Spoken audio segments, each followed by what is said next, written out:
दोस्तों, किसी को बुरा बोलना, चुगली करना, बुराई करना, जलन व ईर्ष्या का भाव रखना, ये सब आपकी तरक्की व खुशियों को रोक देते हैं। आपके जीवन में गहरा प्रभाव डालते हैं। क्या भाग्य में लिखा कभी मिट सकता है? आज की इस सुंदर कहानी में आपको पता चलेगा कि जो कुछ भी हमारे जन्म से पहले लिखा जा चुका होता है, क्या उसको मिटाया जा सकता है? अगर आप यह सब कुछ जानना चाहते हैं तो इस सुंदर कहानी को कृपया अंत तक जरूर सुने। दोस्तों, यह कहानी बड़ी ही शिक्षाप्रद, महत्वपूर्ण और ज्ञानवर्धक है।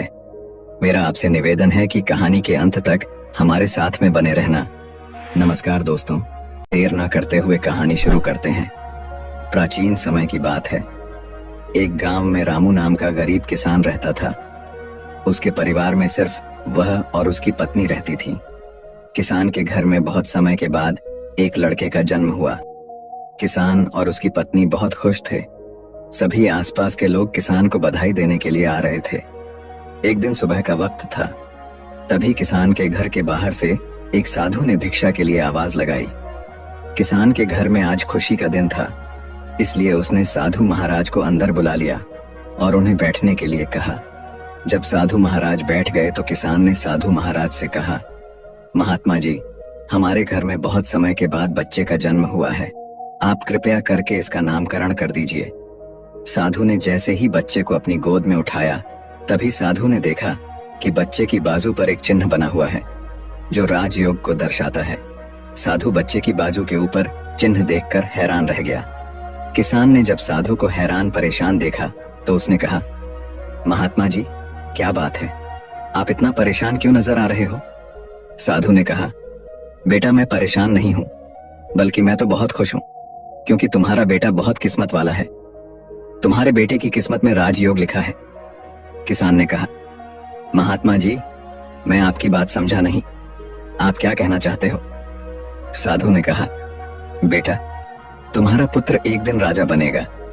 इसका विवाह 16 वर्ष की आयु में इस राज्य की राजकुमारी के साथ होगा और फिर यह इस नगर का राजा बन जाएगा।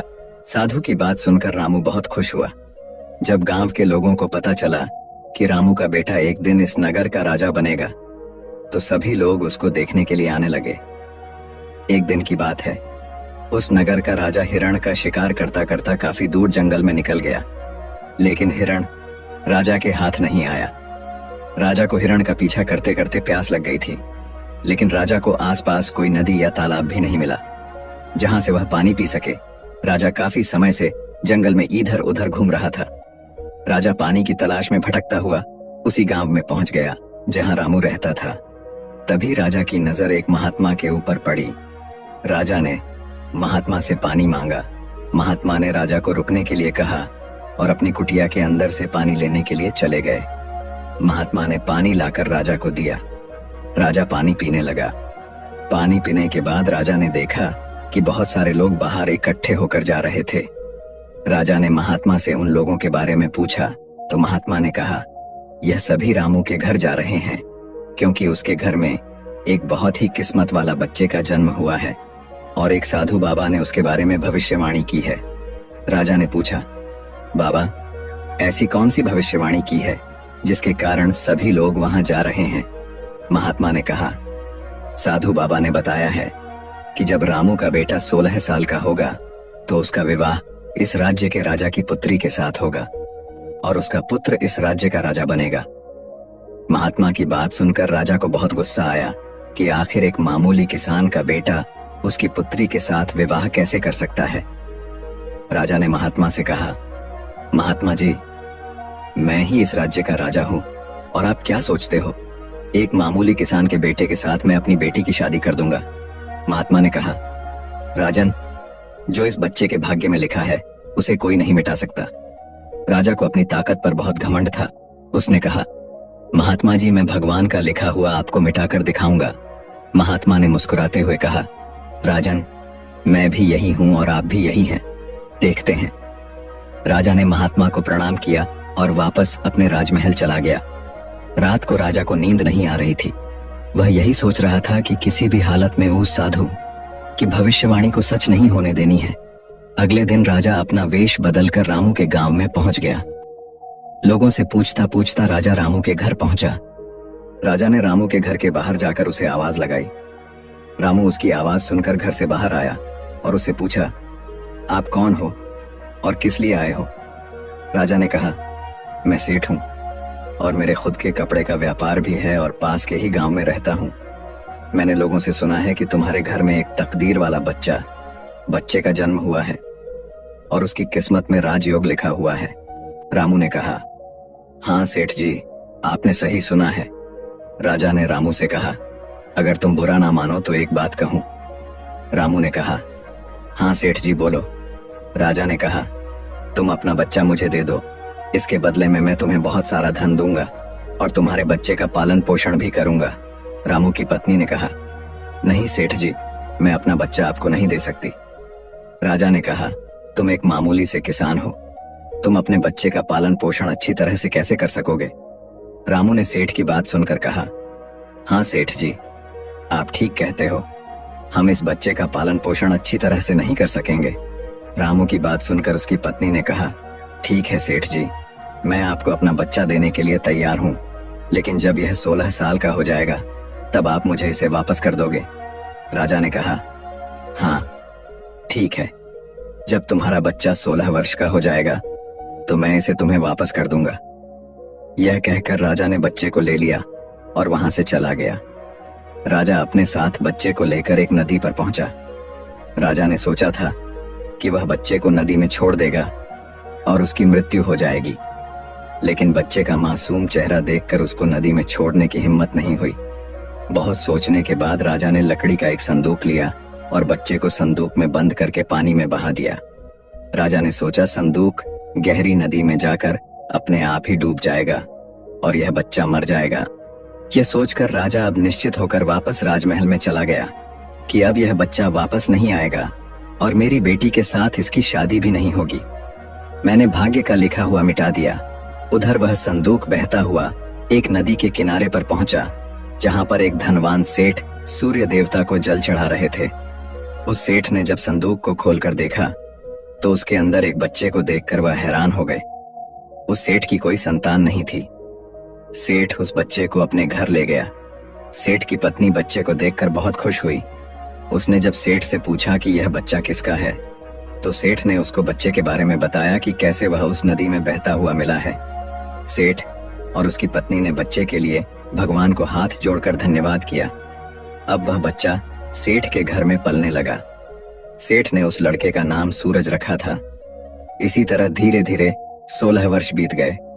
सूरज बहुत ही समझदार और बुद्धिमान था। एक दिन सूरज को अध्यापक पढ़ा रहा था। अध्यापक जो कुछ भी पूछता, सूरज तत्काल उसका जवाब दे देता। यह देखकर अध्यापक ने सूरज को कहा, तुम तो बहुत ही समझदार और ज्ञानी हो, तुम आगे चलकर बहुत बड़े आदमी बनोगे। अध्यापक सूरज की प्रशंसा कर रहा था कि तभी वहां से वही राजा गुजर रहा था जो किसी दूसरे राज्य में किसी काम से जा रहा था। राजा ने जब सूरज की तरफ देखा तो राजा वहीं पर रुक गया। राजा ने सूरज से पूछा, बेटा तुम कौन हो और कहाँ रहते हो और तुम्हारे पिताजी का नाम क्या है? सूरज ने कहा, महाराज मैं सेठ हीरालाल का पुत्र हूँ। यह पूछकर राजा वहां से चला गया। अपना कार्य करने के पश्चात राजा जब वापस आया तो वह सेठ हीरालाल के घर गया और उसने हीरालाल से कहा, तुम्हारा बेटा बहुत ही समझदार और बुद्धिमान है। सेठ हीरालाल ने राजा की बात सुनकर कहा, महाराज मैं उसका असली पिता नहीं हूं, मैंने तो उसे सिर्फ पाला है, लेकिन वह मेरे लिए बेटे से भी बढ़कर है। राजा ने सेठ हीरालाल से पूछा, क्या यह लड़का आपका पुत्र नहीं है? तो फिर यह लड़का आपको कहां से मिला? फिर सेठ हीरालाल ने राजा को सारी कहानी सुनाई कि कैसे वह उसे बहते हुए पानी में एक संदूक से मिला था। जब राजा ने सेठ हीरालाल की बात सुनी तो वह चौंक गया। राजा समझ गया था कि यह बच्चा वही है जिसे मैंने 16 साल पहले नदी में बहा दिया था। राजा और सेठ हीरालाल अभी बातें कर ही रहे थे कि वहां पर सूरज आ गया। राजा ने सूरज को देखा तो उसने सेठ हीरालाल से कहा, सेठ जी मुझे आगे किसी काम से जाना है, अगर आप अपने बेटे के हाथों मेरी एक चिट्ठी महारानी तक पहुंचा दो तो मैं उसको सोने की 50 मोहरें दूंगा। सूरज ने यह सुनकर राजा से कहा, हाँ महाराज क्यों नहीं, मैं आपकी चिट्ठी जरूर पहुंचा दूंगा। राजा ने चिट्ठी में चुपचाप एक संदेश लिखा और चिट्ठी के ऊपर मोहर लगा दी और चिट्ठी सूरज को पकड़ा दी और कहा कि बेटा यह लो, यह रानी तक पहुंचा देना। सूरज चिट्ठी लेकर चला गया। सूरज चलते चलते एक घने जंगल से गुजर रहा था कि वह रास्ता भटक गया। उसे रास्ता ढूंढते ढूंढते रात हो गई। सूरज रात गुजारने के लिए कोई जगह ढूंढने लगा। तभी उसकी नजर एक झोपड़ी के ऊपर पड़ी। सूरज ने सोचा, मैं रात यहीं पर बिता लेता हूं। ये सोचकर सूरज घोड़े से नीचे उतरा और झोपड़ी के अंदर चला गया। जब सूरज अंदर गया तो उसने देखा कि एक बूढ़ी औरत खाना बना रही थी। बूढ़ी औरत ने सूरज को देखा तो उससे पूछा कि बेटा तुम कौन हो और बिना इजाजत अंदर क्यों आए हो। सूरज ने अपने बारे में बताया कि वह रास्ता भटक गया है, इसलिए रात गुजारने के लिए यहाँ पर आया है। सूरज की बात सुनकर बूढ़ी औरत को उसके ऊपर दया आ गई। लेकिन फिर बूढ़ी औरत ने सूरज से कहा, बेटा तुम्हारा यहाँ पर रुकना ठीक नहीं है, क्योंकि यह डाकुओं का अड्डा है। अभी कुछ ही देर में डाकू आने वाले हैं। यदि उन्होंने तुम्हें यहाँ देख लिया तो तुम्हारे लिए परेशानी खड़ी हो जाएगी। सूरज ने कहा, लेकिन माताजी इतनी भयानक रात में मैं कहीं और जा भी नहीं सकता। अगर मैं बाहर गया तो जंगली जानवर मुझे खा जाएंगे। इससे अच्छा है मैं यहाँ कोने में जाकर लेट जाता हूँ। यह कहकर सूरज कोने में जाकर लेट गया। कुछ समय के बाद डाकू अपने घर वापस आए। डाकुओं ने जब घोड़े को बाहर देखा तो सूरज बूढ़ी माता से उसके बारे में पूछा। बूढ़ी माता ने उनको बताया कि इसका का नाम सूरज है। यह बहुत ही नेक दिल बच्चा है और यह राजा के काम से राजमहल जा रहा है। जब डाकुओं ने यह सुना तो उन्हें कुछ संदेह हुआ। वह राजा की हरकतों के बारे में जानते थे, इसलिए उन्होंने सूरज की जेब से चिट्ठी निकाली और उसे पढ़ने लगे। जैसे ही डाकुओं ने वह चिट्ठी पढ़ी तो वह सब समझ गए। बूढ़ी माता ने उनसे पूछा, चिट्ठी में क्या लिखा है। उनमें से एक डाकू ने बताया कि चिट्ठी में लिखा है कि जैसे ही यह लड़का तुम्हारे पास पहुंचे, इसको उसी समय मरवा कर कहीं दूर दफना देना। यह काम मेरे पहुंचने से पहले हो जाना चाहिए। बूढ़ी माता ने जब यह बात सुनी तो बोली, यह राजा कितना दुष्ट है, जिसके हाथों चिट्ठी भिजवा रहा है, उसी को मरवाने का आदेश भी दे रहा है। यह सोचकर बूढ़ी माता ने सोचा कि मुझे इस मासूम को बचाना चाहिए। उसने डाकुओं से कहा। तब डाकुओं ने दूसरी चिट्ठी लिखकर उस चिट्ठी से बदल दी और वापस सूरज की जेब में रख दी। इसके बाद डाकू वहां से चले गए। सुबह होते ही सूरज उठा और बूढ़ी माता को धन्यवाद देकर वहां से चला गया। सूरज कुछ समय के बाद ही राजमहल पहुंच गया और उसने चिट्ठी महारानी को दे दी। महारानी ने चिट्ठी पढ़ी तो चिट्ठी में लिखा था कि यह लड़का बहुत ही बुद्धिमान और ज्ञानी है। यह राजकुमारी से विवाह करने लायक है, इसलिए मेरे आने से पहले ही तुम इसका विवाह राजकुमारी से कर दो। महारानी सोचने लगी कि आखिर ऐसे कैसे महाराज किसी अनजान से राजकुमारी का विवाह कर सकते हैं।